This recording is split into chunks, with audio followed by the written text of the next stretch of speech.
Hello everyone. तो आज की इस वीडियो में हम लोग बात करने वाले हैं ईपीएफओ एसएसए में जब आप ज्वाइन होके जाओगे तो आपकी सैलरी कितनी होगी। एक्स सिटी में, वाई सिटी में, जेड सिटी में, तीनों सिटी में हम लोग बात करने वाले हैं। साथ ही हम लोग ये भी बात करने वाले हैं कि आपकी नेट सैलरी कितनी रहेगी, आपकी ग्रॉस सैलरी कितनी रहेगी, यानी कि आपके इन हैंड सैलरी कितनी रहेगी, आपके हाथ में कितना पैसा आएगा।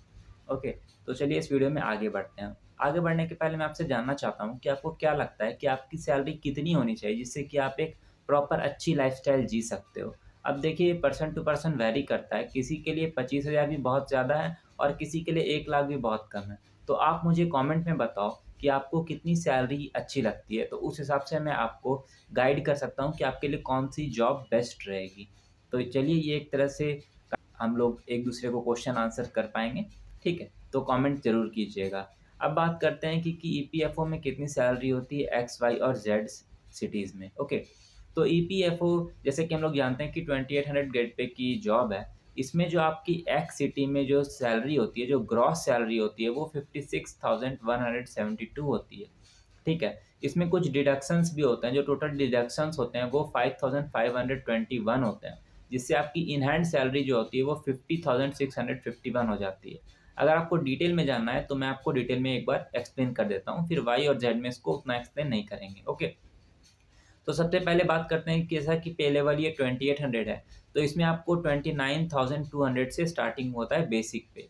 उसमें फिर आपको हाउसिंग रेंट अलाउंस मिलता है 7,884, फिर डियरनेस अलाउंस मिलता है आपको 12,000 के अप्रॉक्स का, ट्रैवलिंग अलाउंस मिलता है 4,824 के अप्रॉक्स का, एफएमए मिलता है 2,000 के अप्रॉक्स का, जिससे ग्रॉस सैलरी आपकी 56,172 बन जाती है।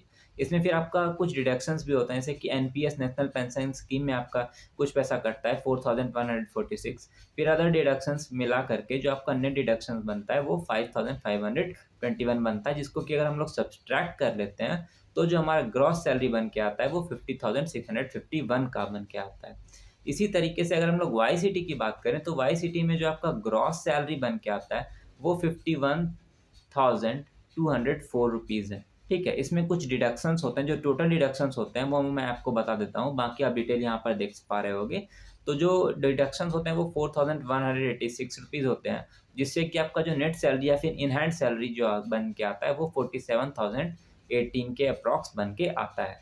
इसके बाद जो आता है जेड सिटी की बात करें, जेड सिटी में आपको जो ग्रॉस सैलरी देखने को मिलती है वो 48,576 देखने को मिलती है, और इसमें डिडक्शंस जो होते हैं 4,186 डिडक्शंस हो जाते हैं, जिससे कि आपका जो नेट सैलरी या इन हैंड सैलरी बन के आता है वो 44,390 रुपीज़ बन के आते हैं। अब ऐसा वेरिएशन क्यों होता है एक्स वाई जेड सिटी में, इसको भी जानना बहुत ज़रूरी है।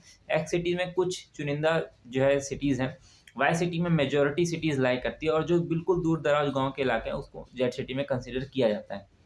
अब क्योंकि जेड सिटी में कॉस्ट ऑफ लिविंग कम है, फूड का पैसा कम है, ट्रांसपोर्ट सस्ता है, तो इसीलिए वहाँ पर आपकी सैलरी कम देखने को मिलती है। वहीं एक्स सिटी में इसका ठीक उल्टा है, एक्स सिटी में सब कुछ महँगा है, इसीलिए वहाँ पर आपको सारी चीज़ें जो है महँगी मिलती है, तो इसीलिए आपको क्या होता है कि आपको सैलरी भी वहाँ ज़्यादा पे की जाती है, ठीक है?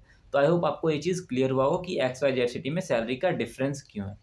ओके, और इसके बाद एक और चीज़ आती है कि अगर आप जो है क्वार्टर्स लेकर के रहते हो, तो क्वार्टर्स अगर आप लेकर के रहोगे तो आपको हाउस रेंट अलाउंस यानी कि एचआरए नहीं मिलेगा, तो आपको सैलरी में थोड़ी-सी और गिरावट देखने को मिल सकती है। अराउंड वाई सिटी में अगर बात करें तो 5 से 5,500 के अप्रॉक्स का ये रहता है, हालाँकि ये फ्लक्चुएट भी कर सकता है।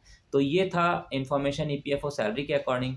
तो आई होप आपको इससे काफ़ी मोटिवेशन मिली होगी, और आप मुझे बताओ कि आपको ये वीडियो कैसा लगा, और आप ये भी बताओ कि आपको कितने पैसे चाहिए और कितनी सैलरी में आप जो है सैटिस्फाइड हो, वो मुझे कमेंट्स में बताओ। सो मिलते हैं नेक्स्ट वीडियो में। Thanks for watching, bye. Like, share, subscribe.